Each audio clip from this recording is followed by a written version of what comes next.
Shri Gurubhyo Namaha. Guru Brahma, Guru Vishnu, Guru Devo Maheshwaraha. Guru Sakshat Parabrahma Tasmai Shri Gurave Namaha.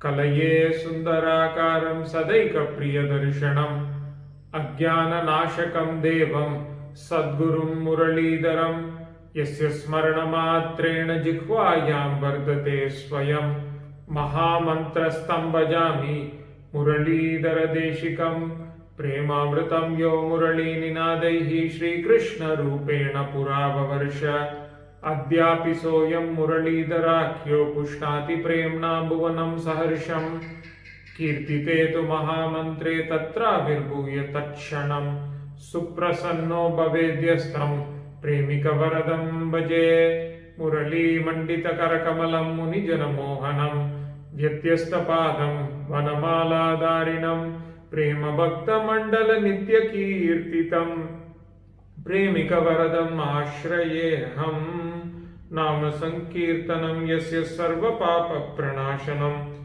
Pranamo Dukkha Shamanaha Tam Namami Harim Param Hare Rama Rama Rama Hare Hare Hare Krishna Krishna Krishna Hare Hare Hare Rama Rama Rama Hare Hare Hare Krishna Krishna Krishna Hare Hare Hare Rama Rama Rama Hare Hare Hare Krishna Krishna Krishna Hare Hare Sadgurunath Maharaj Ki Jai. Greetings, friends. It gives me great pleasure to join you in yet another session of Answers and Beyond. It is indeed the grace of Guru Maharaj, His Holiness Maharanyam Sri Sri Muralidhara Swamiji, that has given me this opportunity to be a part of this satsang. I wish to thank every one of you for taking the time to join this session of Answers and Beyond. And I also wish to say a very special thank you to our friends who form part of the Global Organization for Divinity New Zealand for organizing this. The question that we will take today is from a friend who's part of the New Zealand Namadwaar group. This is how it goes. How relevant are external religious symbols? What is their significance? Are they mandatory? A very good question. I'm sure a question that's running in many minds. We will discuss this question and the answer to this question from different perspectives, taking into account the teachings of our scriptures, the teachings of Mahatmas, the Upadeshas of our Guru Maharaj. That's how we will go about the answer to this question. To put it very, very simply, are external religious symbols mandatory? Definitely not. It is a choice of the individual. These are worn out of love, and they definitely are not mandatory.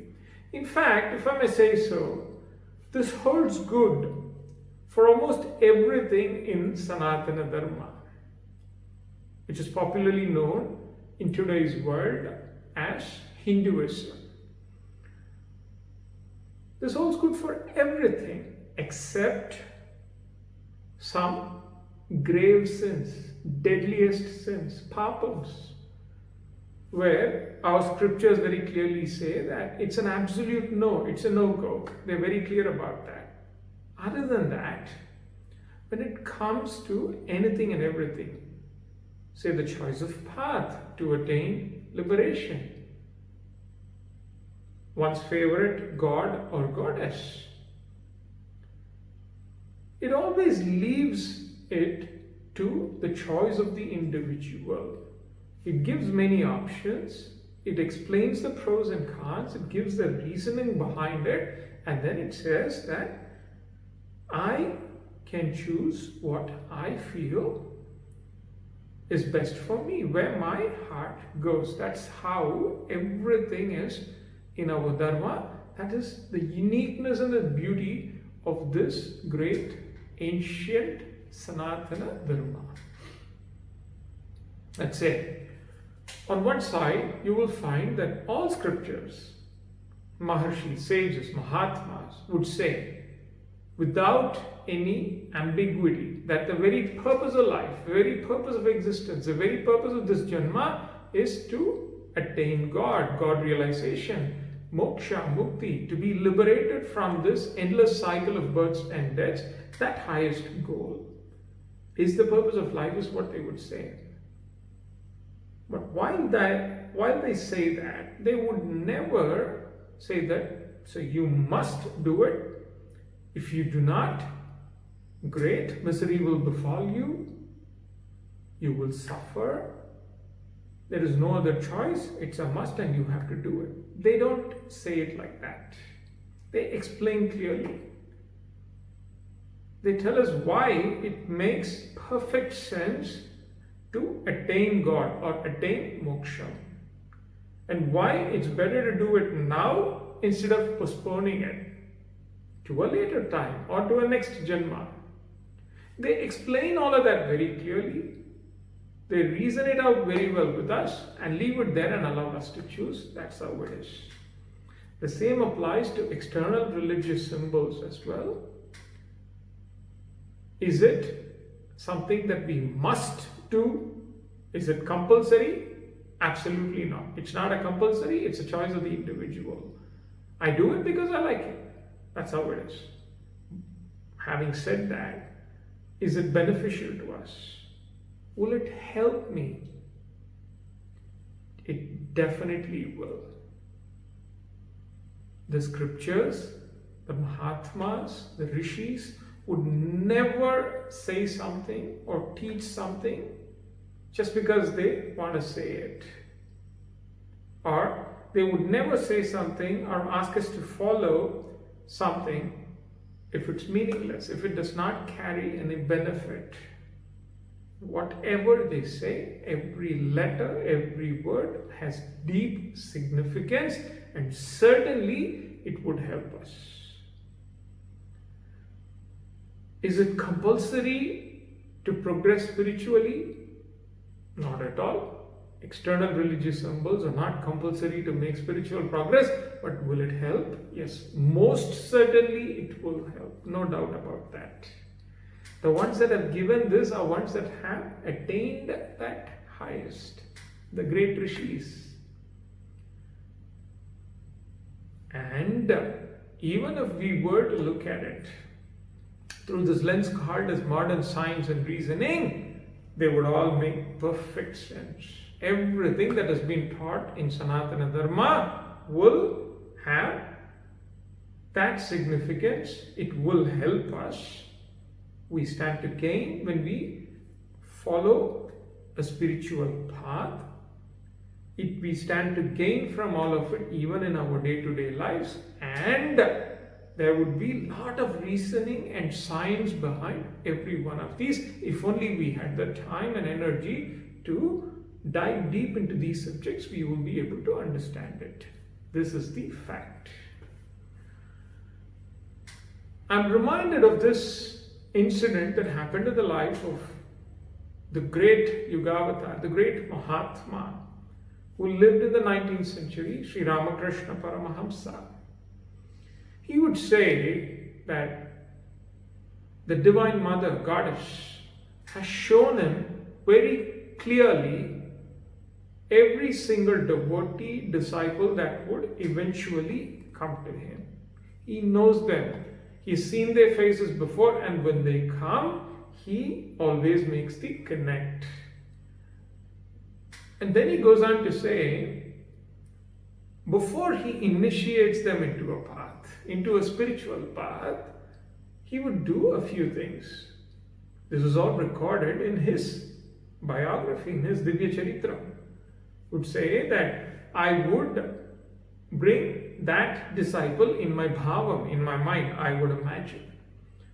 And then I would place a tulsi leaf, one that's the favorite of Lord Narayana, Hari, Vishnu. If there is synchrony between that disciple and the tulsi leaf, I would put him in a path that will take him towards Hari Bhakti, because it will work for him. But if there is no synchrony there, I would then place a Bilva leaf. If there is synchrony there, then I would guide him in the path that would lead him to Lord Parameshwara, Shiva. That's how I would initiate them into a particular spiritual path. This is how a guru does. When they give us an instruction, when they give us a spiritual path to follow, it is not done randomly. They fully know my journey before I got to that point. And they know where I'm heading.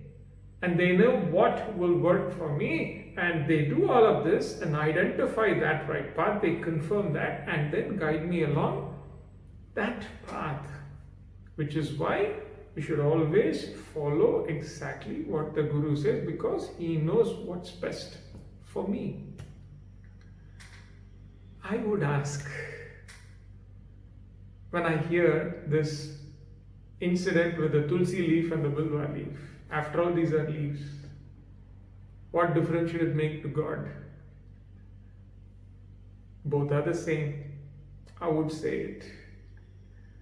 But that's not how the Mahatma feels. After all, he knows it all. While I say this, I wonder, do I do the same thing when it comes to my own self and how I have my personal preferences? Say when it comes to choice of clothing, choice of color, choice of car. I have my preferences. I have those specifications. I know exactly what I want and I would settle for nothing less. I can say, right, after all, it's a shirt. It's clothing. It has to cover me up. So just wear something. I don't do that. I want that particular shirt and that particular style, and I know all of that very, very clearly. After all, it's a car. It's an automobile. It has to take me from point A to point B, but that's not how I would look at it. I have my very, very specific preferences when it comes to all of that, but when it comes to matters such as this, the bilva leaf and tulsi leaf, I belittle it. I say, after all, it's a leaf. What difference should it make? But let that be. So the point I'm trying to make is that it makes a difference. It seems like a very external thing, but it makes a difference. Let's look at it from another perspective, an example which most of us can relate to. Swamiji would beautifully cite this example. Let's say a person is a lover of sports. He's a big fan of this celebrity sports personality. What happens? He begins to dress like that person. He wears the same colors. He wears his hair like how he would do. So how should we look at that? I can say, why are you imitating him? It does not make sense to imitate. Why would you do it? That's one way to look at it. But at the same time, as far as that fan, that sports fan is concerned, it's true love. It's passion. He likes him so much that he does all of this very subconsciously. It's very spontaneous for him to dress up like that. He's not even doing it in a bit to imitate, because even he knows very well that by doing so, it's not as if he is going to become that celebrity, but he does it because he likes it. We do it, don't we? This applies when it comes to God as well. In this world, if there's somebody, say, who we like very much, don't we do many things that that person would like? If that person likes blue color, we wear blue. Have you not seen this so many times? So many people in this world. Let's say a person is standing at my gate. He's dressed in regular clothing.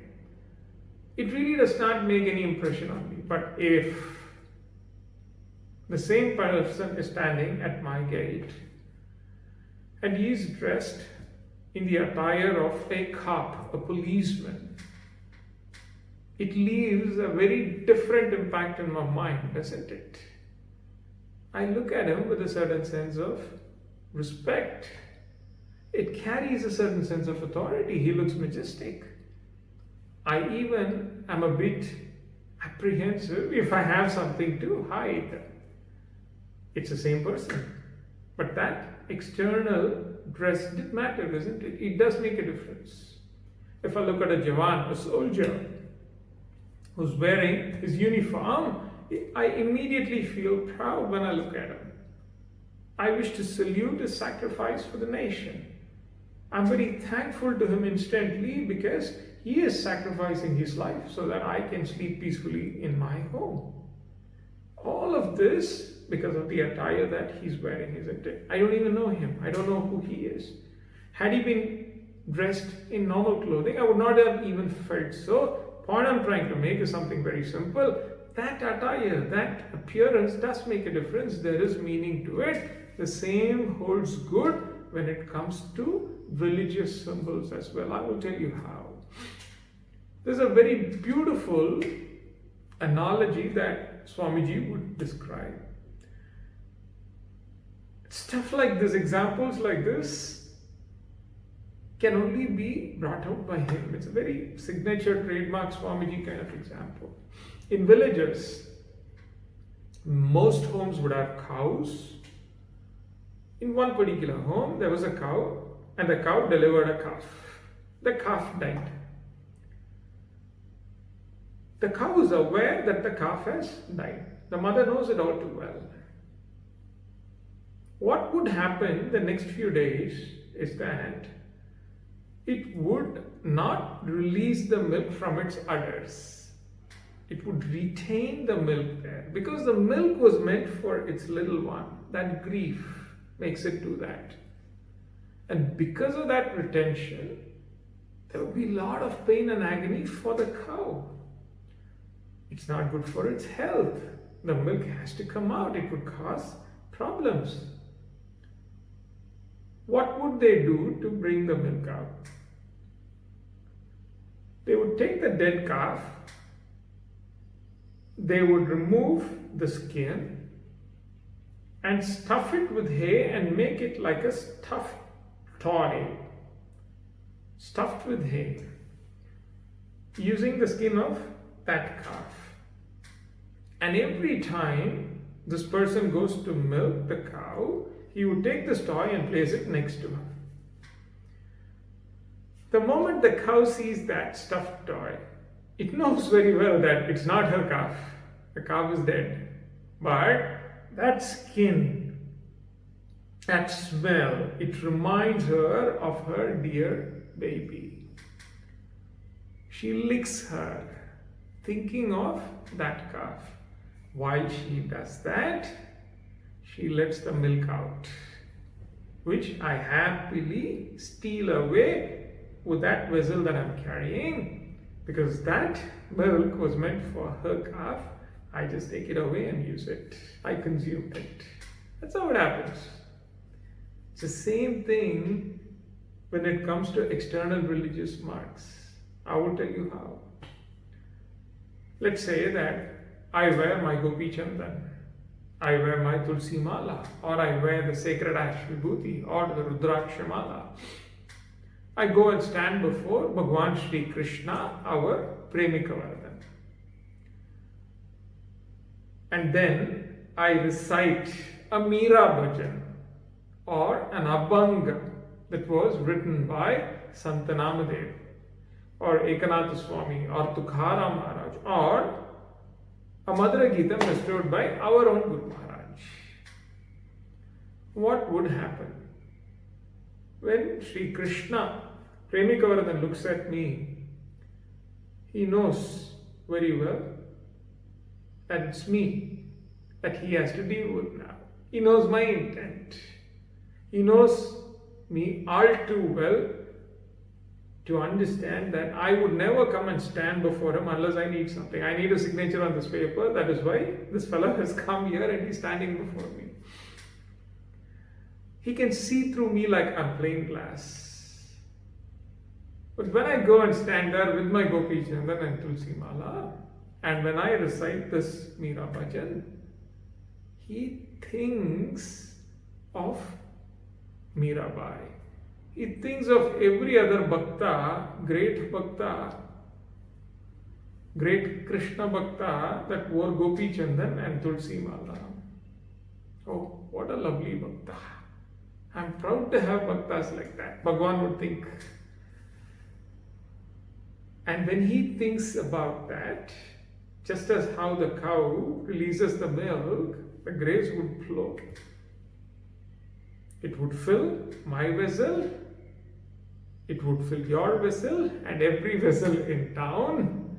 God knows very well that it's me that is going to get all of this. But exactly like the cow, he thinks of the calf and gives the grace to me. That's how these things help, Guru Maharaj would say. It makes perfect sense, isn't it? Sometimes we think, I don't even understand the meaning of this bhajan, what's the point of singing it? I don't understand the meaning of the shloka, what's the point of reciting it? It is good to know the meaning, I'm not saying it's not. To understand that and then to recite it makes a lot of difference.